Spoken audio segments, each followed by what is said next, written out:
one thing I realized is that the idea that my customers, the people internally, my partners or whatever, it was so natural of an idea that that was a product and that I could treat it exactly the same as a product. I do think you can scale this way of thinking, leadership as a platform or information and decision support as a platform or any of those. I do think you can scale it across a company. I think that the limiter in many cases is it involves a tool chest when you're talking about this type of work and a level of support that's often not immediately granted in those settings. Welcome to the Work for Humans podcast. This is Dart Lindsley. This is the second of several episodes where I talk to expert product managers about how to create an organization that delivers work as a product to employees. The big question is, how many of the best practices from software product management can be adopted to deliver great work? Today, I have John Cutler on the show. He's a seasoned product manager and researcher, and we discussed the switch from, in particular, a mechanical command and control mindset to that of a gardener, a manager who adopts a service-oriented mindset, allowing agency and fostering growth and ultimately driving better results for both the product and the people involved. In this episode, John and I talk about balancing variety, complexity, and focus in design, a service mindset for managers, and horizontal versus vertical products. We also discuss the three major challenges for product managers: empathy and agency in management, the traits of a great product manager, and other topics. As always, continue to support Work for Humans by subscribing wherever you listen to podcasts. And now, I hope you enjoy my conversation with John Cutler.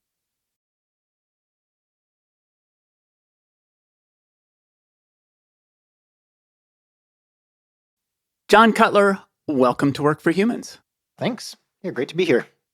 So here's the problem I'd like to set out. And I'm going to set this problem out to more than one person who is an expert in product management, product leadership.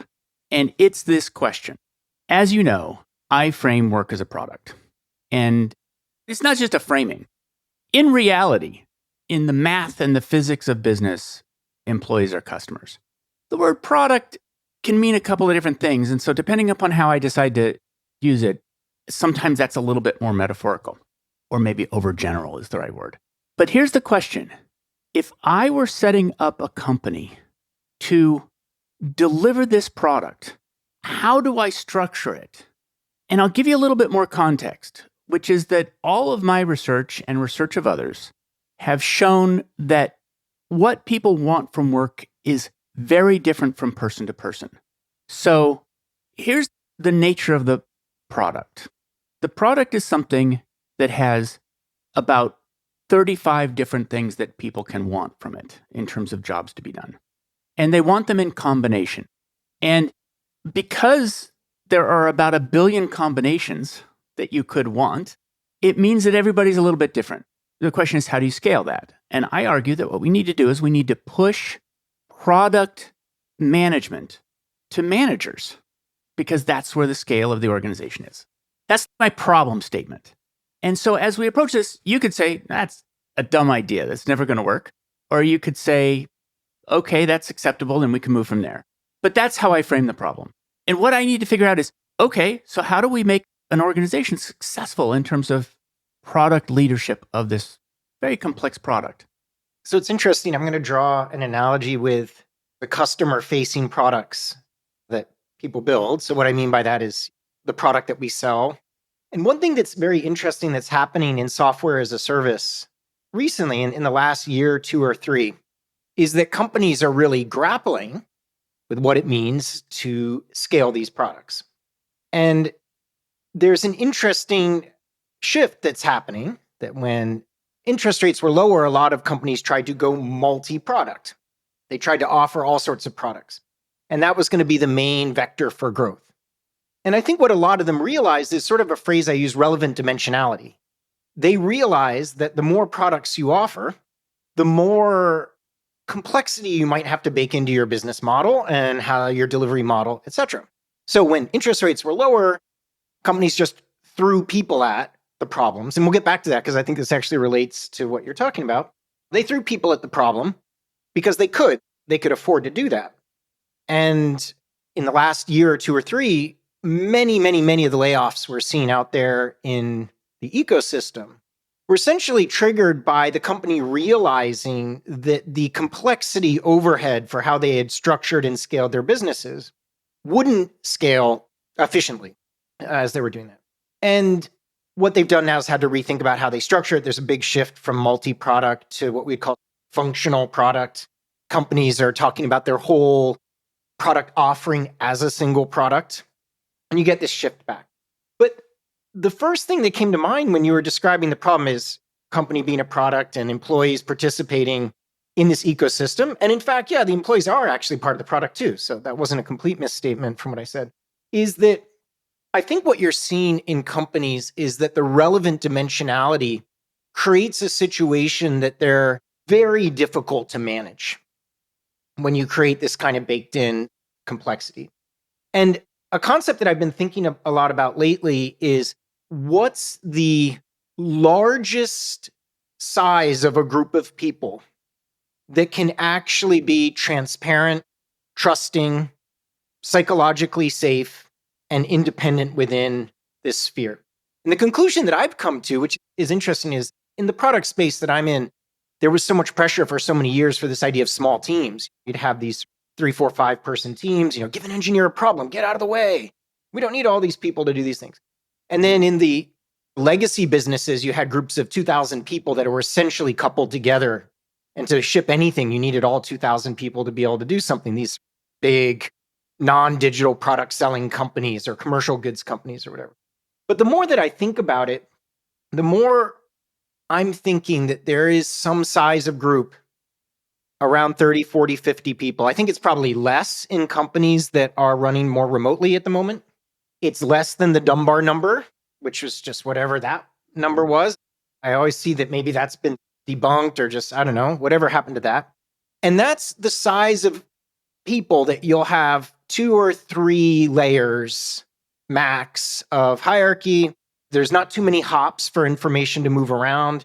And that if you can generally get a group of 30, 40, 50 people together with some kind of P&L, some kind of autonomy for what they're doing, some amount of independence for what they're doing, that you can create an environment that is a better product for the employees who are working there and potentially a better product for the company that is creating this ecosystem or this network to produce value for other people doing that. So that's a thought. And so I'll summarize why I started talking about SaaS and everything is, I think just like in the product offerings we are offering to the people out in the world and customers from that regard, what you saw is companies throwing so many people at problems and creating so much complexity in their business models and in their networks. And that had the net effect of both being not sustainable, bad for the customers out in the world who are trusting you to give them a product, and also not actually all that effective for the people working within the companies who were just bumping up their head against the cognitive load of that working situation. So that's the first instinct I had when you asked that question. Okay, I completely get that. I used to work for a hardware company, KLA Tencor, and they had this problem. It's way worse in hardware, which was that they had customers that were very demanding, fabs. And so these fabs were big dollar events. And so they had a few very demanding customers. And they built hardware with too much variety. And it's way worse in hardware when you are building products that have too much variety and too much complexity. Because for one thing, you're going to have to maintain them later. And so it was very, very challenging for them. And so I can see this in software as a service. Is there an example, like if you were to, first of all, I'm going to say it was probably B2B software as a service. It was probably not B2C. Yeah, I mean, this is the interesting thing about B2C and B2B is the idea of what I would call the ultimate horizontal tends to be more common in B2C.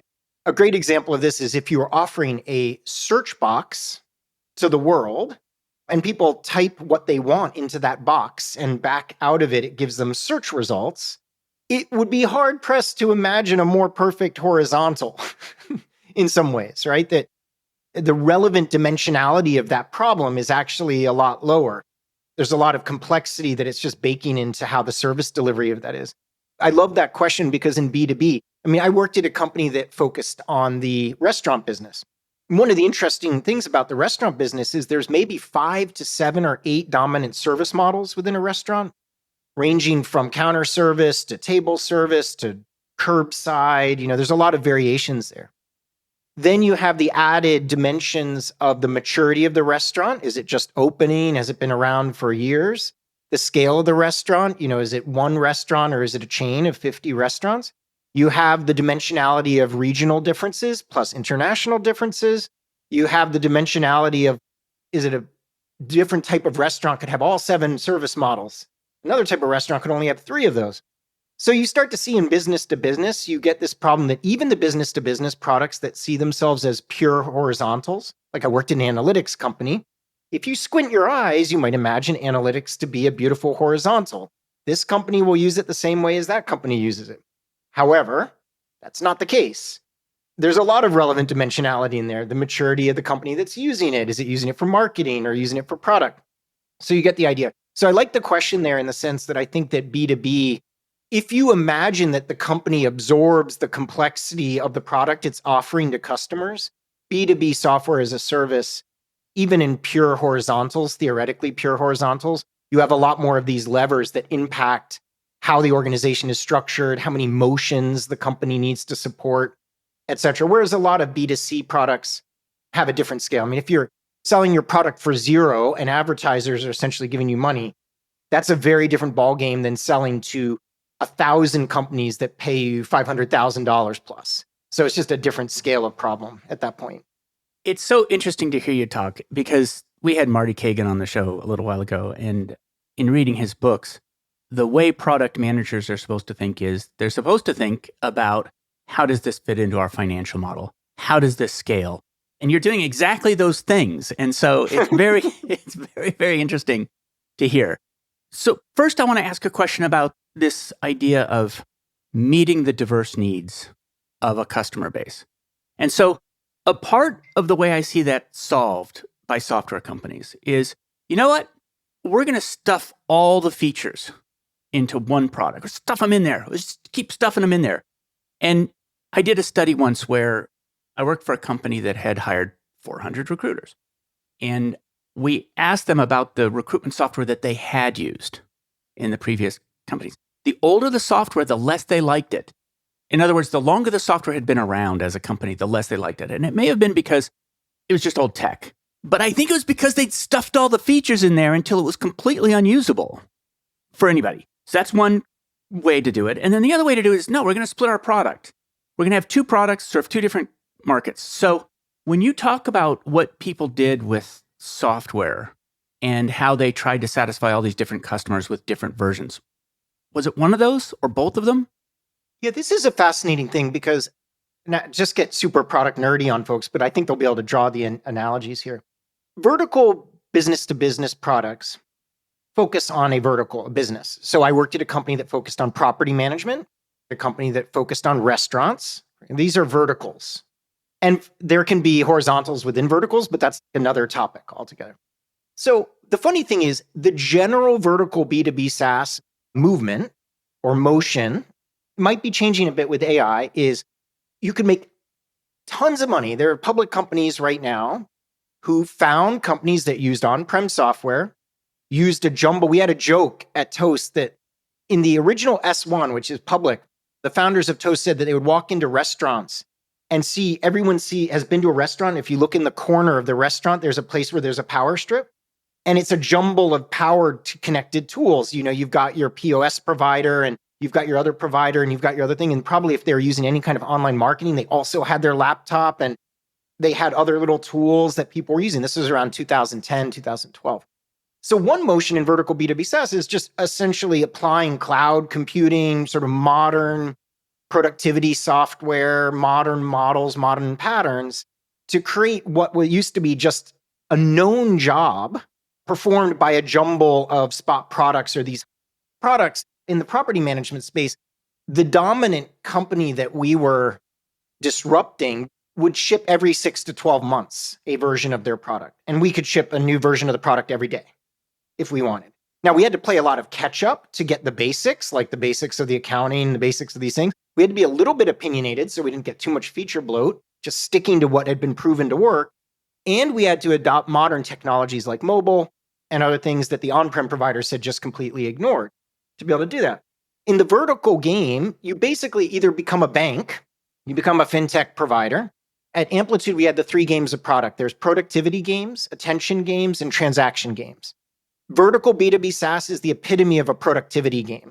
You're taking a business, you're making it more efficient, making it more effective, you're modernizing them. You're sort of like a modern technology play that's coming into that.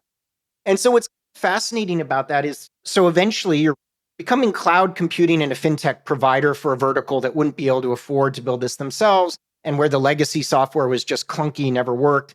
At Amplitude, we dealt with Ford. Ford was trying to revolutionize fleet management is another vertical. And the current software was someone with a local PC running in a little shack on a lot with a bunch of cars in it.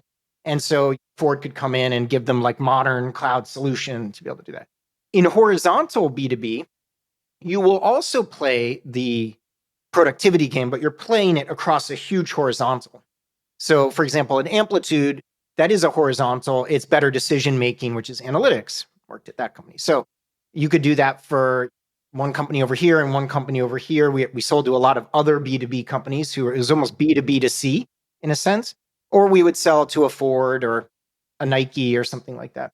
So I think what's fascinating is, and we'll probably figure out a way to tie it into the employment experience as from the perspective is, a lot of the details that will govern your org design are set in motion from these very early decisions about, am I addressing a vertical? Am I addressing a horizontal? Is it an endless horizontal, or is it actually a horizontal with a lot more complexity than we thought? Is it an endless vertical with a lot more complexity than we thought? There's a company here in Santa Barbara called Procore that does construction project management. That's technically a vertical, but that vertical is a billion, probably, I don't know, worldwide $1 trillion market of construction. That's not going to operate the same as MindBody that gave a tool for yoga studios to do their scheduling. That's a vastly different vertical size as you're doing these things. So these early decisions about where you put your product and what product you're building probably have far-reaching impact on your org design, the employee experience, what kind of org you need to build. Like a Cisco is not an upstart vertical B2B SaaS company, like completely different game, which probably impacts then what the employee game is for those companies. Can you define horizontal and vertical? Here's a working definition that will help people. So a vertical would be something like property management, restaurants, construction. It's if you imagined that you were to lay out all the businesses in the world right by side, and then you started grouping them by similar types of businesses, they would create columns. You'd have clusters. That is a vertical. Horizontals tend to be products that can sell across those particular things. So great example, HR tech is going to be a horizontal because you're going to sell that product to a bunch of different types of businesses. However, if you were specialized HR tech, if you were HR tech only for the restaurant business because of the unique goals of getting people to come in and work for a restaurant, you might be a vertical provider of HR tech in those particular things. Google search box is a horizontal because if you laid all the humans out in the world, every human can go to that box and find something from it. That's why it works. However, you could get super nerdy and specific with some very fine vertical in that. So hopefully that explains a bit what we're talking about. That does help a lot. And I can also see that it's useful and you have to squint a little bit. Yeah, exactly. So here's what I'm hearing. First of all, depending upon the nature of the product that you are producing and the market you are selling it into, you're going to structure your organization differently. The second thing I'm hearing is smaller is better when it comes to product teams. The third thing I'm hearing is trying to create a product that fits an infinity of needs is cost prohibitive. You have to be very careful about doing it for 2 reasons. One is it's expensive. B is you might satisfy nobody if you try to make the ultimate thing. But there's an angle on this that we haven't quite touched, which is, as I think you know, I frame once employees are customers and once work is a product, all companies are multi-sided. And so now what we have is we have a platform which is attracting demand from the market from a traditional customer. And it's taking that demand and it's turning it into work and allocating that work with mindfulness about what different people inside the company want to do. And then in turn, people do the work and that flows back as value to the traditional customer. Now, I want to turn your way of thinking toward the side of this business model that is facing employees. And one of the differences between product and, let's say, service science is that in true product, you're going to be baking intellectual property into something that's reproducible. It's something that you can stamp out over and over again. Software is the perfect example. But in service design, that product doesn't exist. What you're creating is you're creating a service system that can reliably reproduce certain kinds of experiences. So there's no thing at the center of it.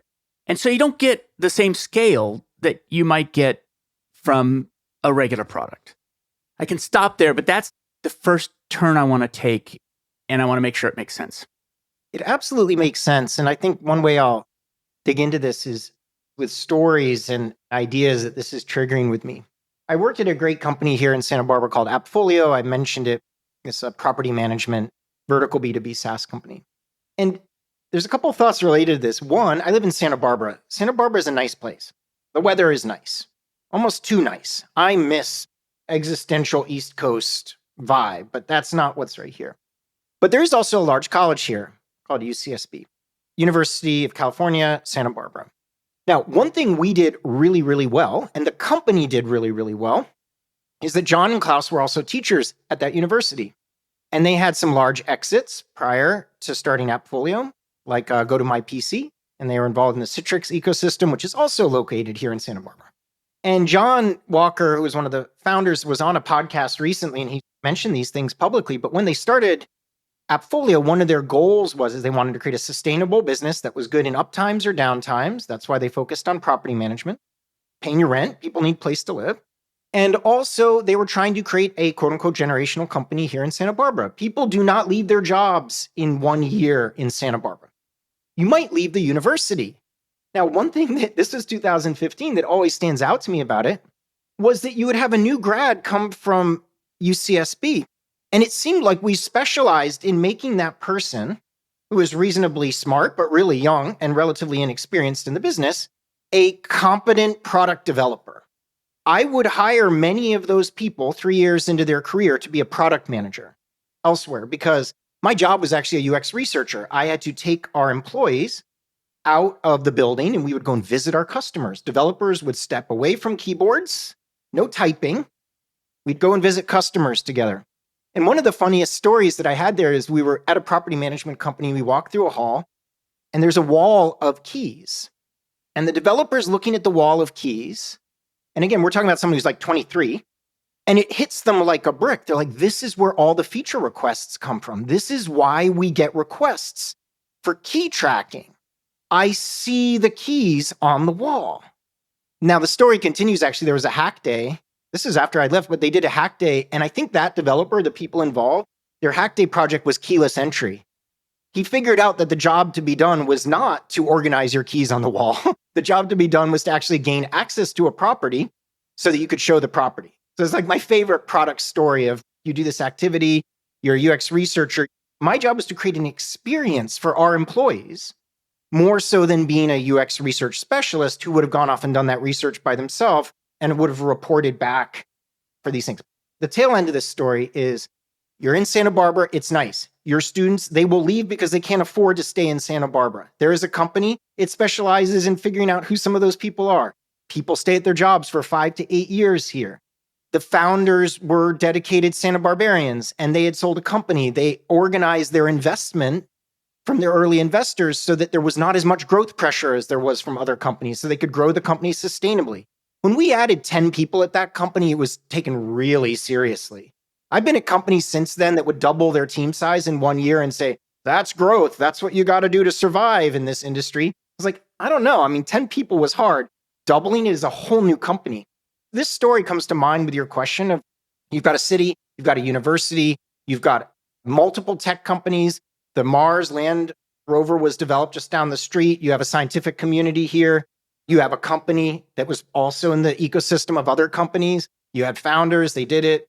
The job was to get people and make them competent. They loved working there. We do retros on the beach. It doesn't get any better than that, really. And that's why people stayed at the company for 8 years or 10 years to do these things. So that was the first thing that your question made me think of this whole story. Well, and I'll tell you why it's so relevant and why I think the way you're thinking about it is so relevant, which is a company that's looking at a customer, especially a subscription customer, cares about customer churn. And the idea that this company was started, it may have adapted to its context, but it may have also been started with the idea that, you know what, this is a customer population of employees, of subscribers, who we can attract and we can hold, and we won't have to pay the cost of churn because we're producing a product, and a part of that product is location. And a part of that product is product reviews on the beach. And a part of that product is I'm going to help you transform from being a new college grad to being a product manager. And I'm going to do that in part by giving you lots of exposure to customer needs and translating those. That's a sexy product that's being described there. It's a very compelling product. What was so fascinating about that is now you're triggering a lot of ideas. I've since been about my career, met with hundreds of companies, and I'll say, well, I work at this company called Appfolio. And it's almost like that, if you know, you know. So I was chatting with a friend at Netflix and like, oh, Appfolio? There have been some people who eventually moved on in their career to Netflix. And they're like, oh my God, the quality that people were used to there. Wow, you knew about that? That's like a diamond in the rough. And up in the valley, when I was there, I would mention that. I would mention these prop tech or things, and people would be like, never heard of it. What company is that? So we actually had a trouble in Appfolio when it came to attracting outside people to come to Appfolio. It was expensive to move to Santa Barbara. People who were young living in New York were like, I'm going to go from a company of 7-8 million people to a 130,000 person town where 90,000 of them are older than 50 or something. It didn't make sense. So we actually had to market. The folks had to come up with creative ways to market. If we wanted outside folks to come, we had to do special things to attract them to come there.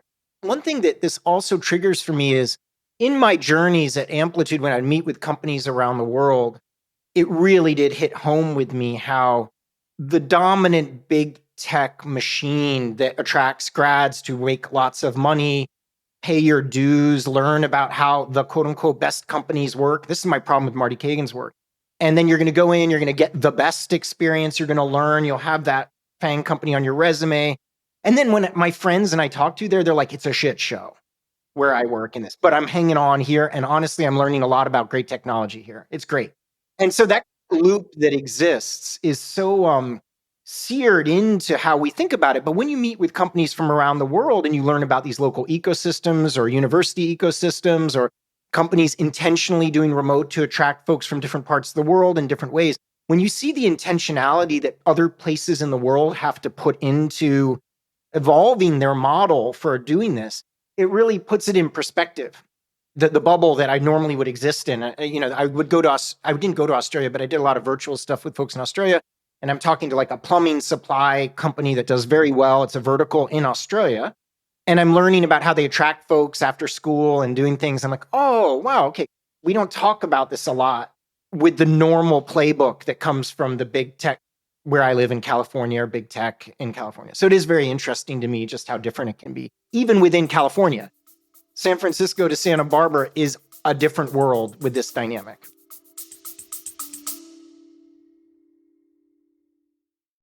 On this show, we've been exploring the principles of multi-sided management, which is the belief that work is a product that every company builds and delivers to employees. This struck a nerve. Work for Humans is in the top 5% of podcasts worldwide. And along the way, people began to approach us, asking us how they could put multi-sided management into practice. And they were from all walks of business, line managers and CEOs, 3-person startups and multinationals and universities, but they all shared in common the belief that management practices of the last century are clearly not working.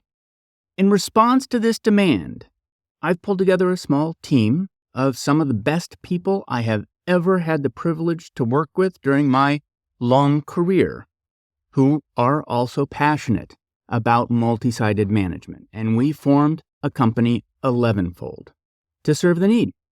If you want your employees to feel more alive at work, you want happier teams, lower turnover, and you want tools that traditional management failed to give you to balance the needs of the company and the needs of your teams, let's talk.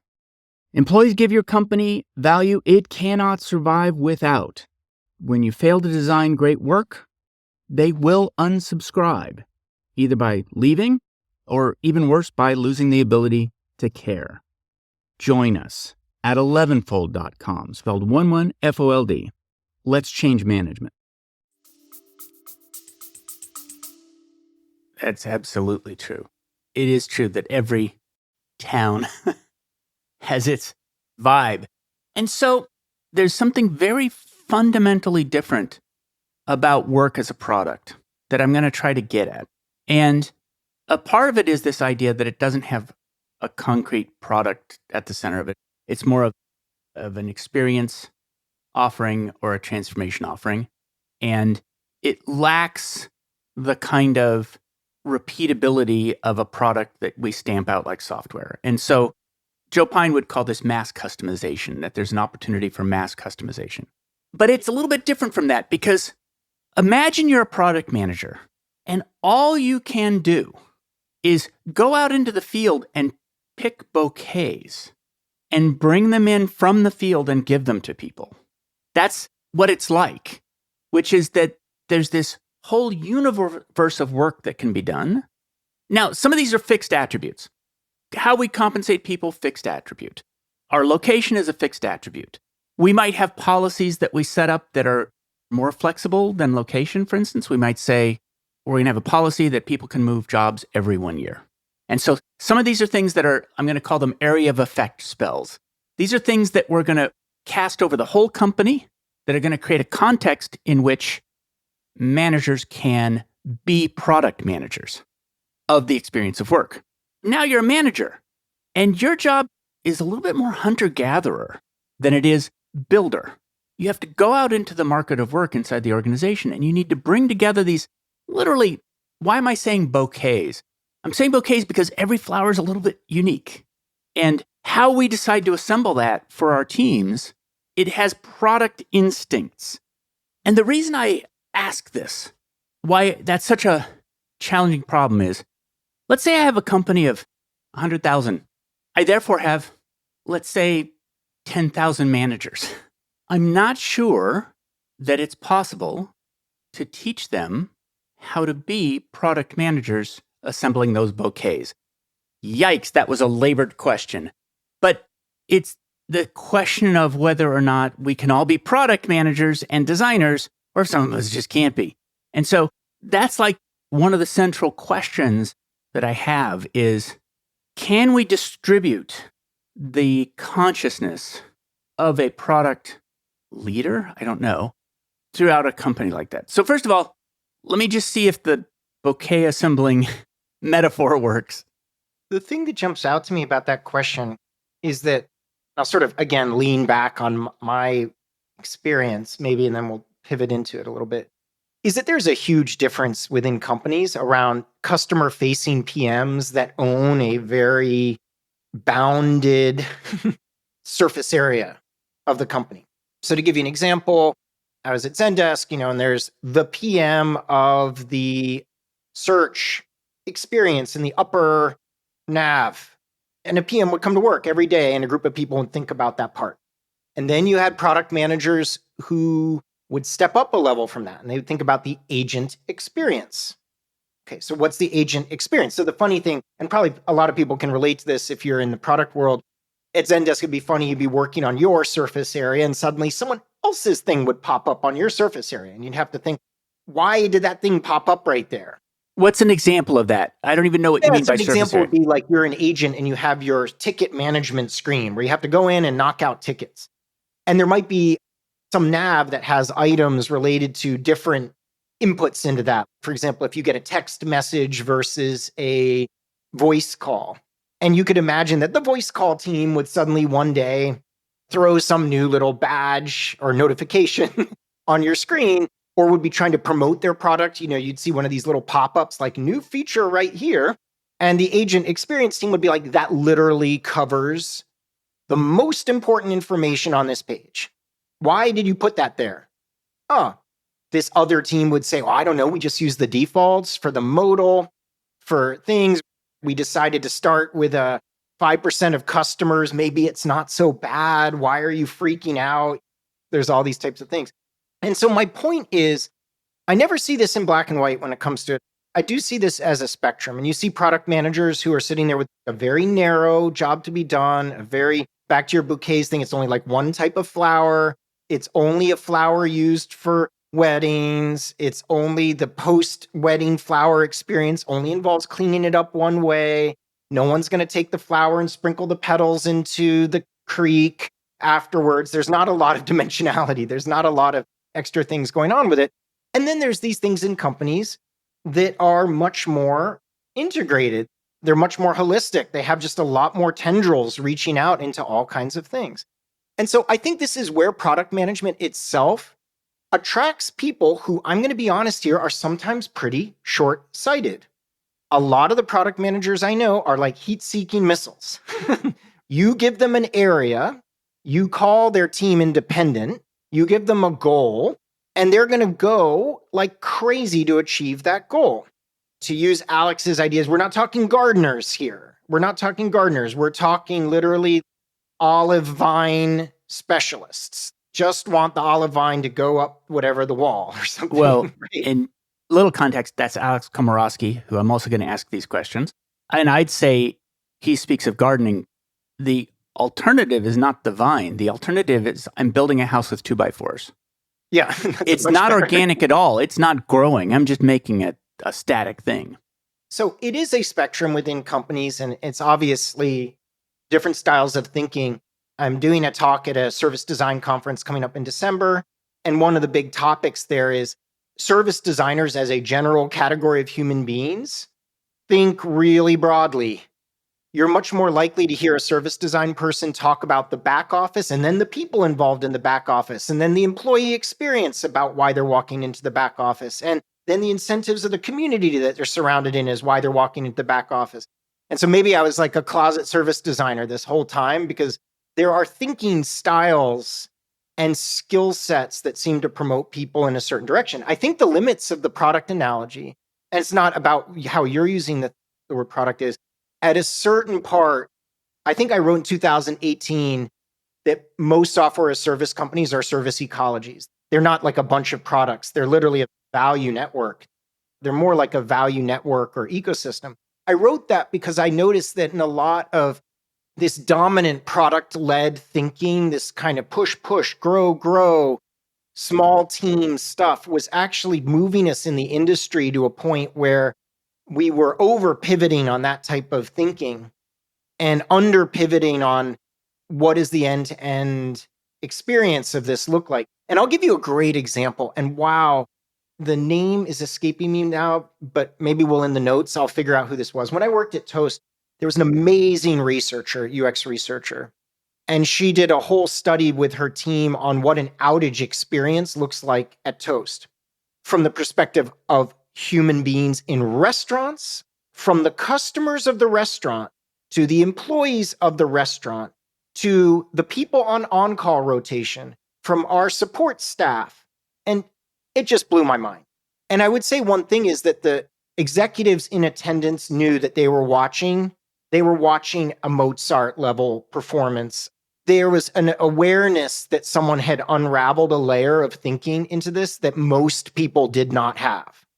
Her and her team just knocked it out of the park, like life-changing for anyone who had been in that room to think about how companies operate to do that. That dealing with an outage is as much about the fatigue of your team as it is about the human being in the restaurant waiting for their dish to show up. because now your POS system can't access the internet. And so I think that's where the product analogy starts to get difficult. I remember at Amplitude, we were involved very much in this sort of product-led growth movement.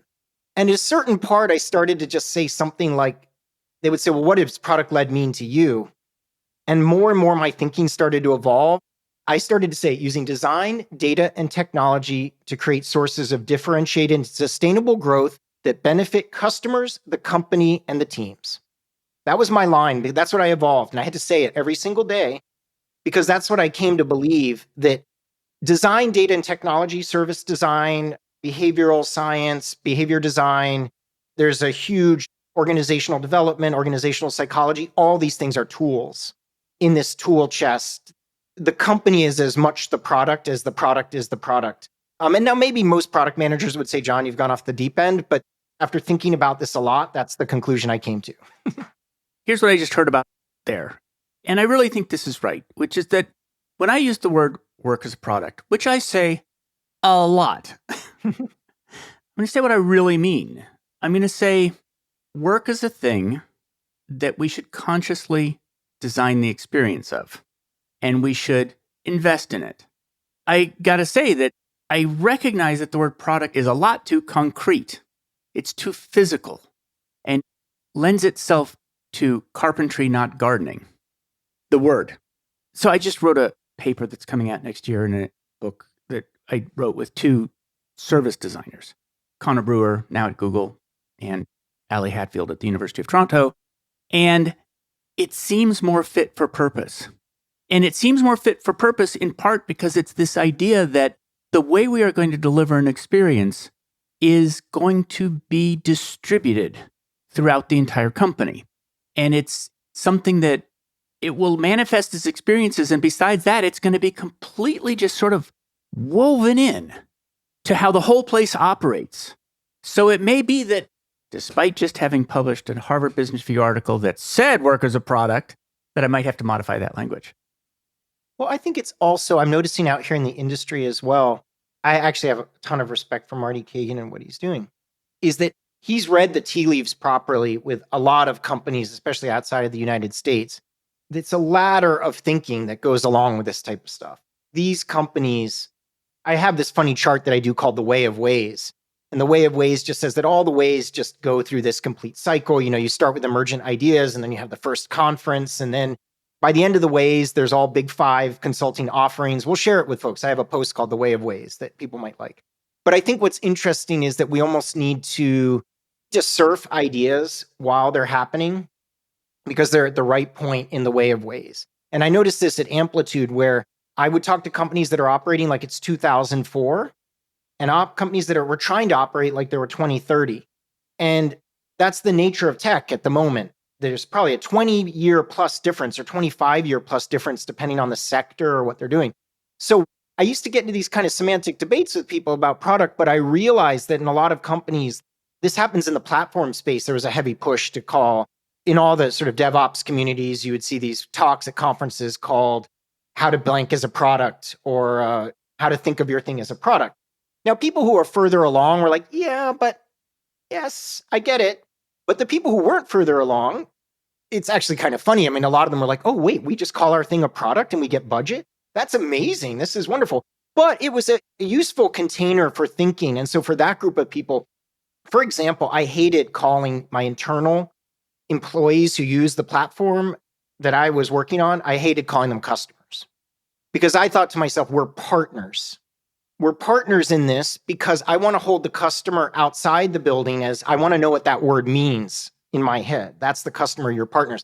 But then I started to learn from these other folks working in big companies that if an HR team started to call their teams customers, or if a platform product decided to think of their users or their internal partners as customers, it was a very, very important step for them to do that.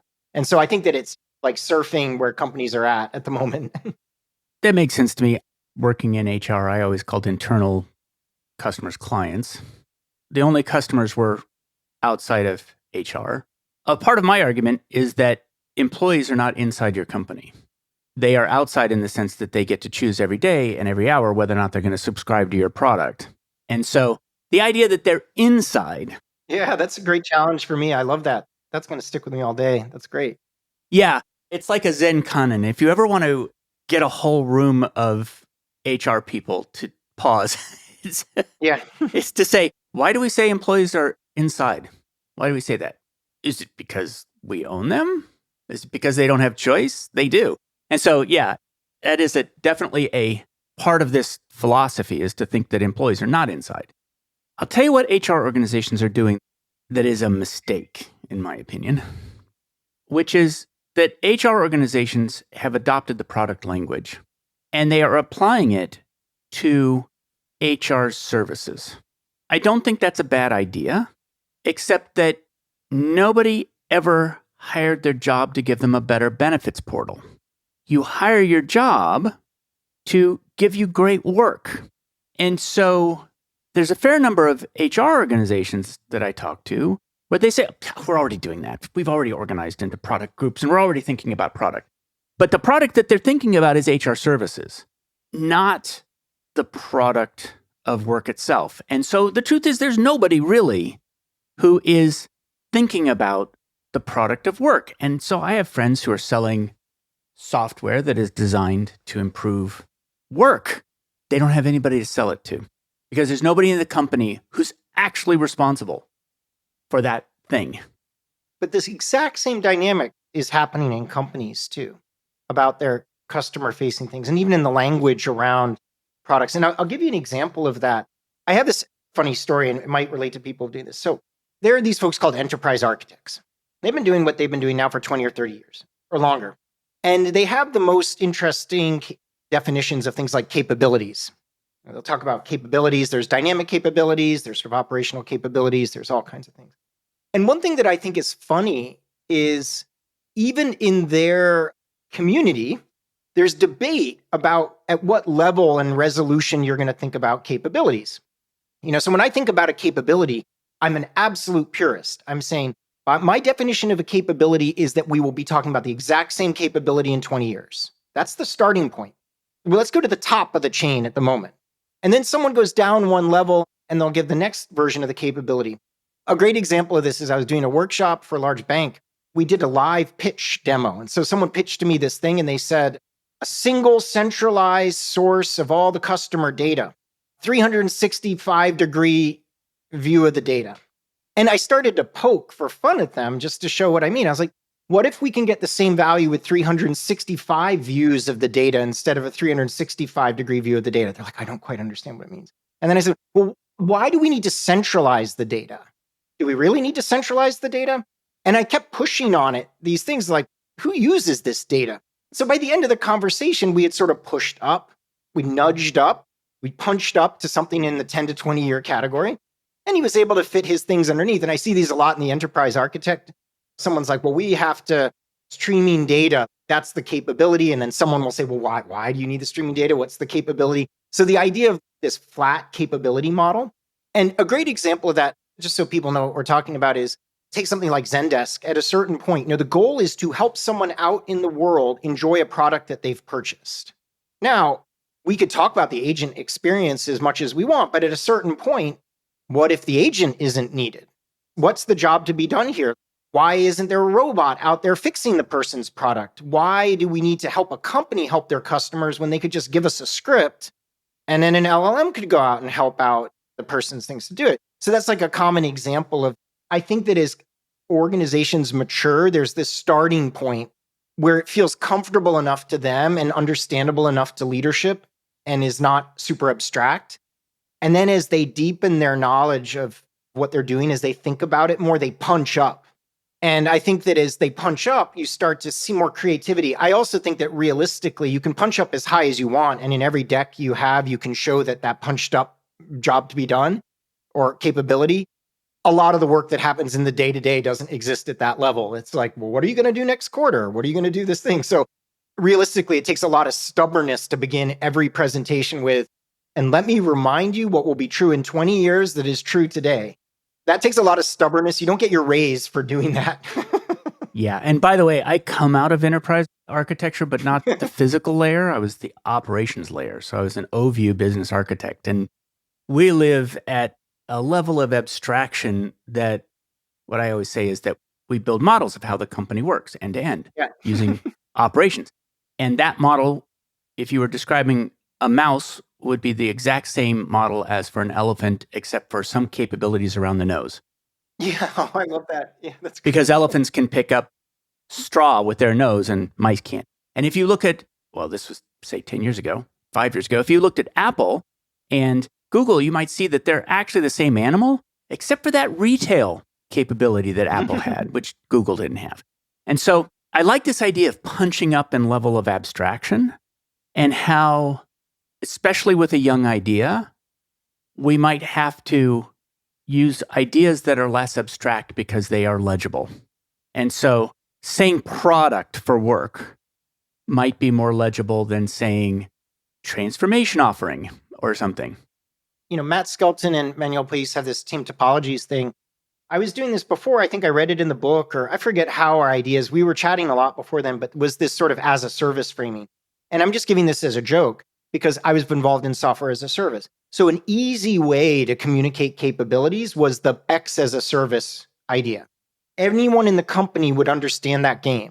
Let's just say you're meeting with the team and they say it's onboarding as a service, employee onboarding as a service. Interesting. Okay, maybe that would be a feature in what product? What's the next level up from that? Someone would just be like, oh, we're the time to efficacy as a service. Oh, that's a little businessy.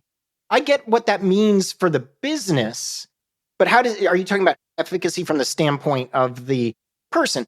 Oh, okay, maybe these are two services that actually relate to an even higher level thing. There's time to comfortable the person has actually onboarded and is in, we're doing their job, but then from the employee experience side of it is time to feeling somewhat sane in this new place.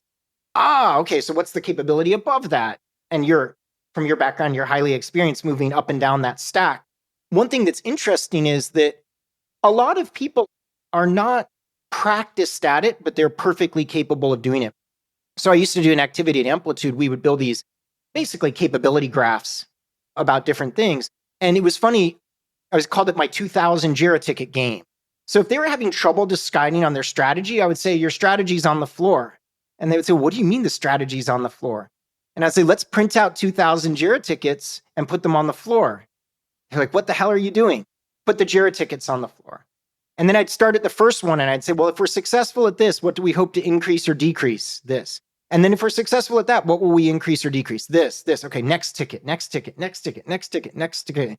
And before you know it, within 30 minutes, the basic clusters were formed of everything. And I said, you're having trouble deciding your strategy. Don't make up a new strategy. Your strategy's on the floor. It's right here. This is the work that you're doing. And so I think no one was incapable of doing that thinking. In fact, once you got them on the habit, they were just zoom doing it. But it was not a practiced activity for a lot of people. Jira tickets are customer tickets? Yeah, it's a ticketing tool made by Atlassian, and they're tasks, essentially. The developers are going to take the task and work on the thing. I see. Got it. It's really interesting. The Greeks had a different sense of causation. They had a vocabulary for causation. And the material cause of a boat was wood. And the efficient cause of a boat was a carpenter. But the telos was what it was for. For an animal, the cause of teeth is chewing. The cause of a boat is floating. And so what they were talking about was that, especially in biology, that things have been created for purpose. And there's a way in which what you're talking about is that level of a company, which is, let's talk about this exists for the sake of what? I'll tell you how many people will have heard this conversation. Many of the people who stopped listening 30 minutes ago, which is they're looking for practical solutions and have a very low tolerance for complexity. And so tolerance for that complexity, if it's on the path to product that paying customers are going to create, is going to be higher than the tolerance of that complexity if it's on the path to something that they're not sure that they really believe in, which is that employees are customers. And so I don't know what to do about that. It does seem to me, though, that there might be a set of simplified characteristics of the service design mindset that you would want to introduce into managers who are particularly in this role that we're talking about of creating work experience. And it can't be the whole complexity of what we were just talking about because we can't possibly communicate that to them. Can you think of something like that that we would distribute to lots of people in the company that could instill the right mindset? Yeah, I've been thinking about this a lot. I have this mental model I've been playing around with that actually kind of relates exactly to this, and I call it the justs and the buts and the cans. And the justers in your company are like, well, we just need to do this. We just need to keep it simple. We just need to get them in the door. And then the butters are like, but have you thought of this? But have you thought of the third layer of the service blueprint? Have you thought about the Santa Barbara community? Have you thought about the ecosystem of what it means to be doing retros on the beach? But. And I've been thinking that there is the third way. And the third way to me is the canners. What can we do that is not vastly oversimplifying the situation to the point where we're going to struggle because of it, and yet at the same time is not getting lost in like a sort of endless exploration of every single edge case, and not even just edge cases, just the sheer complexity of the situation that you're doing it. So I'm thinking that there's these canners, right?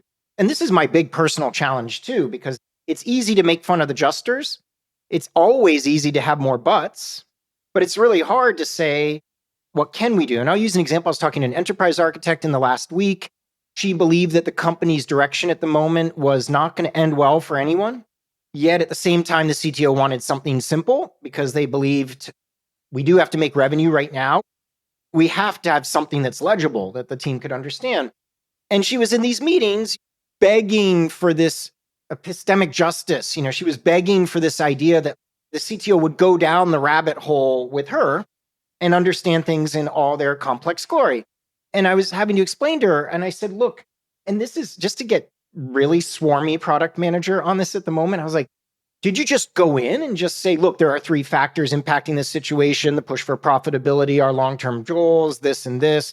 Here's what we know and don't know about the situation. 1, we don't know this. 2, we don't know that. 3 things.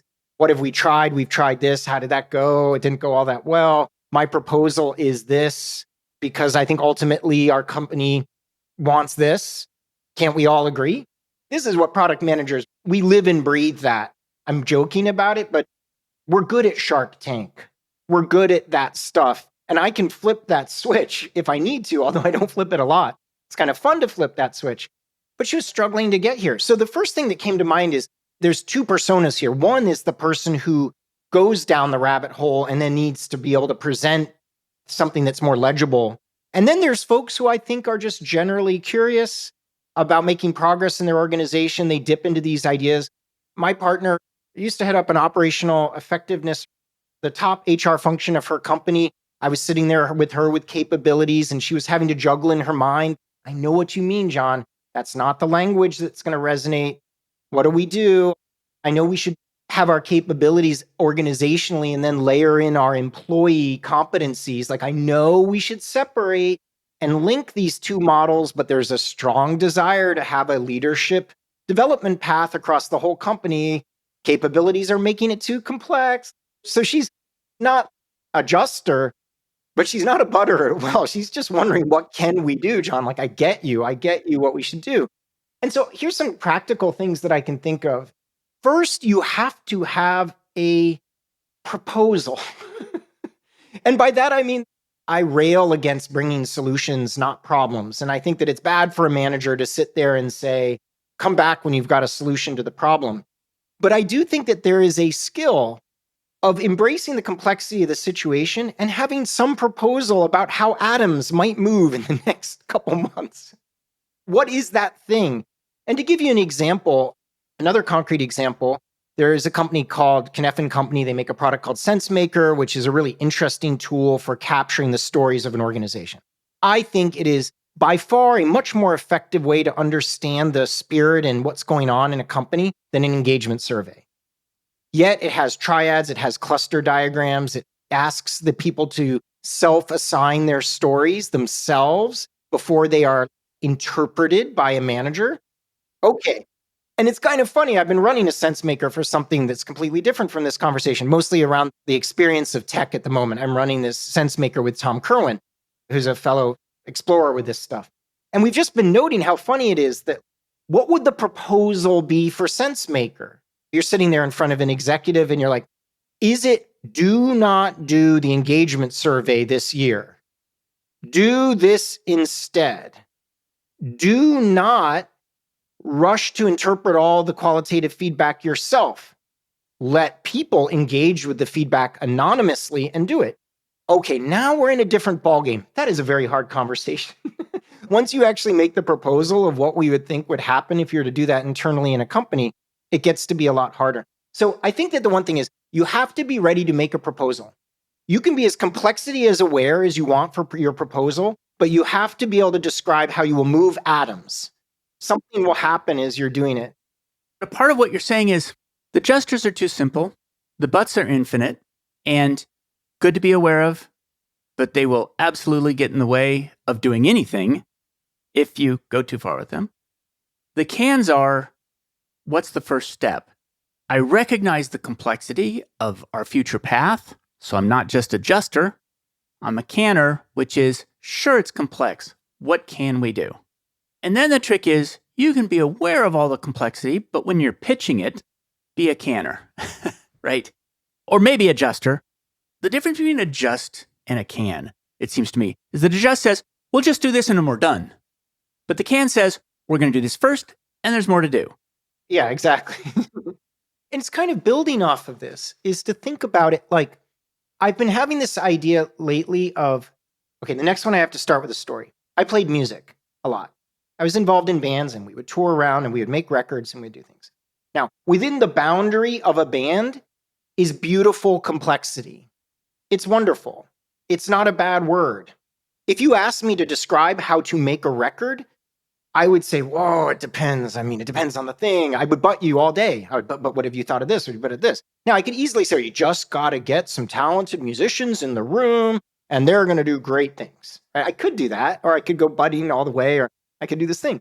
And so one of the things that I think that people who are complexity aware fall into the trap is they don't realize that most people out there in the world believe that complexity is universally bad. And their only experience with complexity is a huge wall of stickies that looks like no one can make any progress, or the person saying, but the employee experience is a lot more complex than that.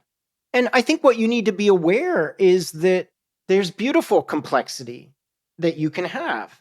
You need to be aware that there's only limited tolerance and capacity for anyone to go on that budding journey with you and arrive at the same cans and the same confidence in the things that you're doing. And I've had to learn this as someone who's just tied in this way and geared in this way. I've had to learn that. I've had to understand that that's the case to do it. And so there's a researcher, her name is Kat Hicks, and she studies developer experience. And she had this great line. How funny is it that we try so desperately to simplify our work situations? Why don't we make our work situations easy to work on the complex, challenging things that we have to work on? It's one of those quotes that in the last 2 years has had the biggest impact on me. I even remember the quote. It's something like, it behooves me as a psychologist to say that humans are actually very adept at working at complexity. We're very adept at working within these boundaries and having these dynamic experiences to be able to do this.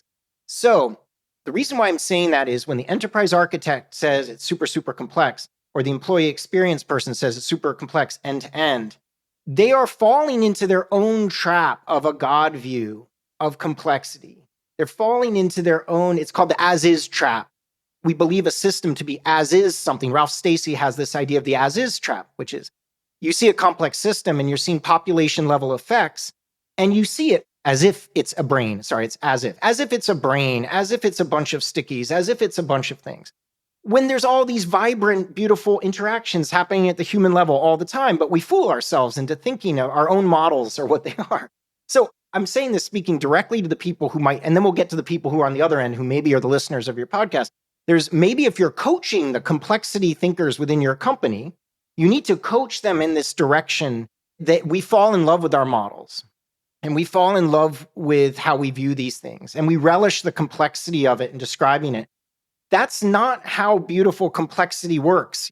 Beautiful complexity is local and is bounded and is vibrant and emerges, and we can't plan it all out to do those things. And so I think that there's something really profound that I've had to come to grips with all that. If you're a change agent in these situations, about how you communicate about complexity, how you communicate about the benefits of it, realizing that your average fellow employee sees complexity equals bad to be avoided. That's the second one I'll give out there, that if you're in the systems thinking ilk, you have to know that you are part of the problem. And I've had to realize I'm part of the problem with all this. Right. I'll tell you what I was thinking of when I was thinking of simple attributes that managers might acquire. The ability to empathize with employees. Take some practice, might be learnable, might not be learnable, but it's the sort of thing that you would want. Or agency. Now, this is actually something that I think is really important for product managers in general. And I think that the butters you were just talking about are examples of, no, we don't have agency. The agency issue is, you want me to design the experience of work for employees? I don't have any degrees of freedom to do that. What is the nature of the agentic mindset for product managers, good ones? Are they highly agentic? I mean, they kind of have to be. It's hard for me to imagine a product manager saying, oh, we can't do anything. You know, one thing that's interesting to me is I look at people who are drawn to product management, and they often come from some different categories, or let's say just different influences. Of course, people are really messy and they might have all of these influences coming. So myself, I was this creative maker, lover of being on teams. The idea that I'm with a group of people that are problem solving together in this little merry band, in a sense, almost literally, and that we were able to make something that was not there now there. And people out there in the world would use it. I started my career as I had a video game company and I made this game. And to know that people were using it and that I was with this merry band of kooky people making this thing was the best possible thing that could happen in my life. I loved that. Now, what's interesting too is that some people are drawn to product management because they want to have a lot of impact in the world. That's like another thing. But there's some other groups. There's folks that are highly entrepreneurial. There's folks who maybe wandered in from business school. They just generally like business. And this is a very sort of actionable way to be involved in business. There's other people who were designers, but then realized that they couldn't have as much agency as they wanted as a designer. So they became a product manager. They do these things. So the reason why I'm mentioning that is that I do think that there are some kind of traits around either entrepreneurialism or collective problem solving or this messy problem solving mentality that people like about growing something, about making something that exists that doesn't exist before. There are some traits involved, and I do see that among product managers. There is a diverse set of traits, though. So sometimes the product manager who wandered in from business school, who's never been a designer and never been a developer before, they're actually really, really good at running the sort of McKinsey slide playbook, and they know how to describe a strategy really well and know how to present really well and be very persuasive. But they're much more likely to keep asking developers, is it done yet? Is it done yet? Is it done yet? Whereas the maker person is going to know, don't waste the time saying to the developer, is it done yet? Is it done yet? Is it done yet? You have to negotiate in other ways. I think that for folks who are trying to like adopt, there's this whole idea of product sense or product thinking. And the way that I've boiled this down in the past is I would boil it into a couple categories. The first thing is disciplined and intentional problem solving. And this sounds like, well, isn't that all of work? Well, yes, but you're doing it in an environment that has inherent uncertainty. You're doing it where you're collaborating cross-functionally with other people. You're doing it where you never have all the information you need. You're doing it in an environment that spans time, where the things you do today will impact the things that happen in the company 3 years from now. There's a nice cake of time that you're doing things. So really, that is one of those skills, and that product sense thing is you have to be a disciplined problem solver in conditions of uncertainty. And there's a whole skill set involved that. And as a joke, you should see me planning vacations. I'm kind of like, well, what are the three drivers here? What are the constraints? What are the floats? What are we ultimately trying to do here? There's a whole set of things that go into it. So that would be one area you could build those particular skills in diverse situations. And in fact, it's a fairly complex sentence that you just said, disciplined and intentional problem solving. So for instance, the problem being solved is an outcome related thing. You need to be focused on where you're going, which you were just talking about with the travel. Disciplined means something. Intentional around what the problem really is that you're working on, which is, by the way, why job to be done theory has been so central to this discipline, is because that is one way to anchor your intention. Yeah, and I think that's it's funny. We just experienced an election. We won't go into that. But talking to my product manager friends, it's like, we're going off of different parts of the problem and the positioning and the thing and, going down this one rabbit hole. It's actually somewhat different than the conversation I'm having with my designer friends. Usually within the conversation with my product manager friends, 30 seconds after it being, we're sort of processing the information, it's jumping into it. It's sort of jumping into this. I had a friend who was very, very negatively affected by this election. And even him, within 30 seconds, he's like, well, what did you think about the positioning? What did you have that as this? And I'm like, oh my God, there's been a huge election. Let's not jump into product yet. Let's not talk about this thing. Anyway, yeah, so there's something wired in about this kind of problem solving thing. I think that the other skill or competency or thing to encourage in folks is, I'm going to just zero in on the collaborative aspect of it, which is you are in the thick of it. And you need to be able to develop empathy for understanding. You need to sort of understand how people think in certain situations and respond to collaboration in ways that maybe other people won't necessarily have to do that. And so, funny example, I remember working somewhere as product manager, and we had a rule that if your headphones were on, you can't annoy a developer. And the developer on the team had a rear view mirror installed on his monitor. When he saw me approaching, he would immediately put on his headphones, as if that wasn't super obvious that you were doing that. Now, I was like, that's the funniest shit ever. Fair play, my friend.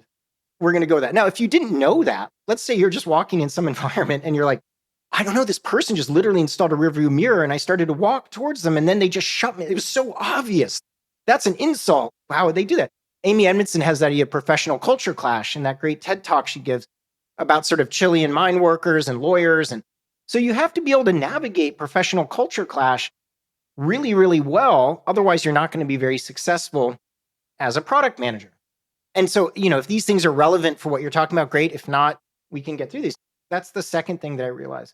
I think that the third challenge that product managers face, especially in software, because I know product managers in consumer goods and other spaces that are more stable. And in those stable environments, it's more of a business role. Like you've got P&L, you're going to do this segment of shoes or segments of whatever. It's kind of a business role. You're owning this. There's more ownership thing. Is that in most, at least in software, you're not fully owning this thing. There's other people involved. It is this sort of influence without authority in many cases, but you're juggling the authority you do have and the influence that you have. You're asking people to invest. I always say how terrifying it is as a product manager that you're asking other humans to invest large swaths of their professional career in something. That was so hard for me to accept initially, where I thought, oh my God, this person's going to look back over the last 10 years of their career and say, yeah, 2022, that was the year Cutler dreamed up the crazy platform strategy. Like that's 1/20th or 1/30th or 1/40th of maybe their active career you're responsible for, right? And so I think that there's that element of coming to grips with the authority you have and the influence you have and the influence you have over the lives of other people that you're working with that can be difficult. Back to my different types of PMs though, I've noticed, for example, people who haven't had maybe arts backgrounds or other things where they were wired into work with other people don't think about that as much. An MBA who goes in and says, well, that's why you signed up, right? That's why you signed up for this, for me to run this business and stuff. And so I think it's just interesting, depending on your background, you're going to have different perspectives on that, on what I just said. That's a very interesting thing because I do think that there's a little bit of the builder gardener difference and distinction that you were just talking about. People with an arts background, it's very interesting. Most of the product managers I know, well, most of the ones I know come out of the software world. Well, it's partially because where I work, it's required for you to have a coding background. But also, you mentioned something that I think is going to be an attribute that I really need to consider is that if a people manager is a product manager, I don't like the word people manager. Team manager is a slightly better. If a team leader is a product manager of the experience of work, that influencing the environment is a big part of what they are responsible for. And what's interesting about that is that it's very easy to think, no, the thing that I'm influencing is if you're my employee and I'm working on your experience of work, it's something between us. But no, because there's this universe of policy and habit and things like that that you might need to go out and change. It's just fascinating. Now I'm thinking about the differences between, in my mind, between manager, product manager, designer in this particular case. Now my head's really spinning thinking about it because I do think there is a skill set around design that is investing a lot more mental calories in certain ideas, certain aspects of the connectiveness of what you're doing or the effects of what you're doing. My analogy here is thinking about the difference between someone who's designing an open space in a city and the business manager of that effort and what they're doing. And I do wonder sometimes it's just too much for one role. I do think that this is a case where we're talking about, it's funny, this product thinking thing too. I have to remind people, I'm not talking about product management thinking. This is something that's distributed on the team because it's a lot to fit in your head. It's like a shitload to fit in your head. And so I think that there is an element in some, we desperately want these super all-rounder, business-minded, entrepreneurial-minded, maker-minded, this minded, that's whatever, can get everything. I think that's also why you tend to see engineers fall into that role, because it's similar to the Toyota chief engineer role in the Toyota production system, where they spearheaded the idea that you would have one head of this whole unit, and they were the person who was out meeting customers in the United States before introducing Toyota driving with families, and could go head to head with any engineer on the team about how to build a car, and understood the business realities of trying to put a car into production. And I think ultimately they needed, in many cases, to come from the engineering background, because that almost by default built you a level of empathy and understanding with the people that were going to do a lot of the work. Similar to, there was a CEO of Ford who had originally been at Boeing, and at Boeing he rose through the ranks because he was from an engineer from the ranks, and that's how he was able to successfully navigate that environment to do it. And so this is part of why I named my newsletter The Beautiful Mess, because this idea that it is really just a funky mix of skills that we're putting in here, and the idea that you kind of need it all in these cases. That Toyota example is one where companies have tried to emulate that and realized that there was something just so unique about the culture at Toyota and the product that lent itself to that. The CEO of NVIDIA, who has 61 direct reports or whatever, that's an example of maybe just the confluence of factors that make those things possible. But the rest of the world operating is navigating a much more interesting blend of skills and responsibilities. So you got me thinking there about design versus product management versus management, where, I mean, even management, the difference I see in tech orgs between manager as promotion organizer, promotion-driven development. You have a manager, they negotiate with the PM, together you decide what needs to be done, then the engineering manager hands out the projects to people. Funnily enough, during promo season, all the projects get done and everyone writes about them. That's really amazing. And through that, back to your thing is company as a product. That is the thing. That's the motion in those environments. Oh, pair programming, never do it. You can't understand who gets the credit on the project if you pair program. No, no, no, no, no, no. This is a give an engineer a project and get out of the way culture. And engineering manager is your broker, is your promotion broker. That's such a different environment from an environment of, oh, we're going to write the perf requirements on team impact. Manager is the manager of the team predominantly, and the individuals, and they're caring for it. PM at that point does not write up a pristine PR. Just as back topic, we talk about writing product requirements documents. In my research, the reason why the PRD process exists in many companies is not because you need PRDs. It's literally the brokering mechanism. It's so that the engineering manager can look over the PRD and say, who will I give this to? Is this going to be worthy of the team to be able to do it? And contrast that with Appfolio when I was working there. We didn't do any of that documentation shit. We didn't do any of that stuff. You didn't need that stuff. We would do co-design sessions with the team and customers. We would evolve the design. It would evolve much more organically. There's so much stuff related to this. It's so that you get me thinking about manager, product manager, and then designer as these sort of archetypes, right? What's interesting about that is that your product was the product on that team. Yeah. As opposed to promotion as the product. And also what you're making me think is that we can't give traditional managers this additional objective without reducing their cognitive load someplace else. And my proposal is that the way we reduce the cognitive load is say, you know what, you don't have to be a controller of an asset anymore. We're not going to have you do that. You're going to be a gardener of an experience. It means you get to step out of the way of being the bottleneck, the cognitive bottleneck in terms of who's doing what. You give more agency to the team and you become much more of a gardener. So I'm going to go to my closing questions that I always ask. I don't know if you've ever made it to the end of one of my shows. At the end of every episode, I ask, what do you, John, hire your job to do for you? Wow, that's going to be heavy because I've been thinking about it a lot lately. As I mentioned earlier, the merry band idea, for me, it really is safe community. I want to be a citizen of something. And this has gotten me into trouble in the past. If I don't believe in what I'm a citizen of or whatever, I want to be a participant in a community of people who's passionately solving these problems and having fun. And I wrote about that recently. I had this post about just fun product. Is as naive as it sounds, it just pains me that people are sort of doing their TPS reports and sitting, like not having fun doing this. I'm one of those people who's like, how much better could it possibly get than this? This is so cool. This is technology. We're making stuff for people out in the world. We're having fun doing it. Doesn't get any better than this. If we can create those conditions, that's when I'm in it, like in it to win it in those particular things. And so I think that that's the job. That's the milkshake that I'm drinking in my car.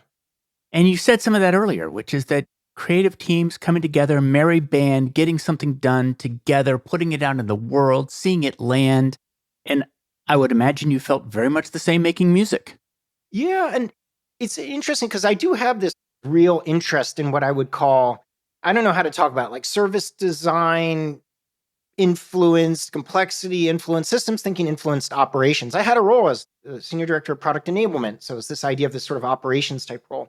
One thing I realized is that the idea that my customers, the people internally, my partners or whatever, it was so natural of an idea that that was a product and that I could treat it exactly the same as a product in theory. But what I learned about that is that the operations mindset for a lot of people in a lot of companies is much more suited to either marketing operations, sales operations, finance and operations, or other things. So a lot of the tool chest I brought to it. And the reason what I'm bringing out is it sounds like I'm talking, just give me a merry band and I'm on my way.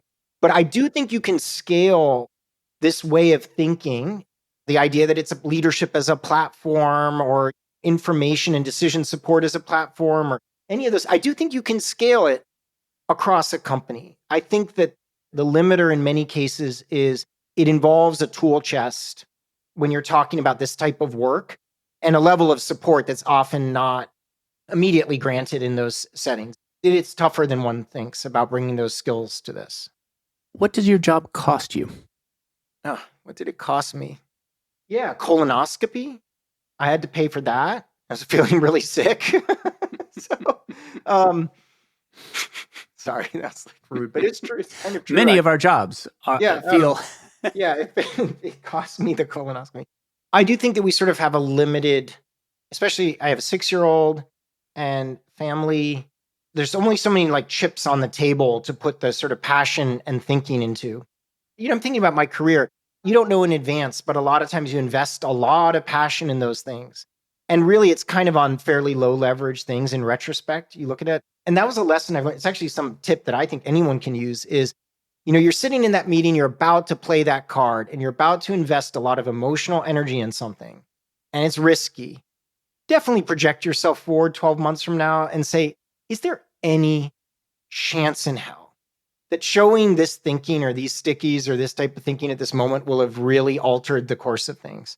Is this the best bet I could play with my emotional energy to do those things? So back to the cost. Again, as a product manager, I'm like, we can place our energy in lots of places. Some of it has high leverage, some of it has low leverage, some of it has negative leverage. That's the kind of, maybe from the employee side of the equation, I think folks need to think about is sort of what's the leverage of the passion that you're putting into it. But I think from the employer angle, it's interesting, whereas are you even giving the employees in your company the situational awareness and the feedback loops or any of the support to even make logical decisions about where they're putting their energy? So the number of times I see a passionate change agent walking into the meeting and basically butchering themselves, forever removing any chance of a promo, forever doing this, because they didn't even have the information to know what is acceptable or not in that company. No one had bothered even describing it roughly. Here, we do not do that. When you have that type of presentation, you have to work through the chain. And they walk in, in the end of their 90 days and walk into that meeting and there's like, yeah, yes. And then it's like, oh crap. So if you think about it from the HR angle, that's what I think about a lot is, yeah, people make decisions about the leverage of their passion. I work in an analytics company. Are you giving them the feedback loops and the situational awareness? Are you describing the strategy in a way that could be used by any person to make logical decisions? That's part of the platform, I think. That's interesting. There's a lot of things in there. One of them is the cost of my job is sometimes my future career. Yeah. But also the idea that the cost is wasted time on things that didn't have the right effect. Because if what you hire your job to do for you is to put things into the world that are great for people, so sometimes the cost of your job is a lot of time that doesn't result in that. Where can people learn more about you and your work? Substack. I have the Substack called The Beautiful Mess. You could sign up there, and I write about this stuff a lot.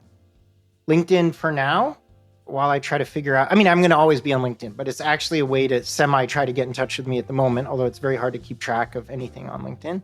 That's good for now. Thank you so much for coming on the show on very short notice, by the way. Thank you very much for coming on the show. Yeah, absolutely.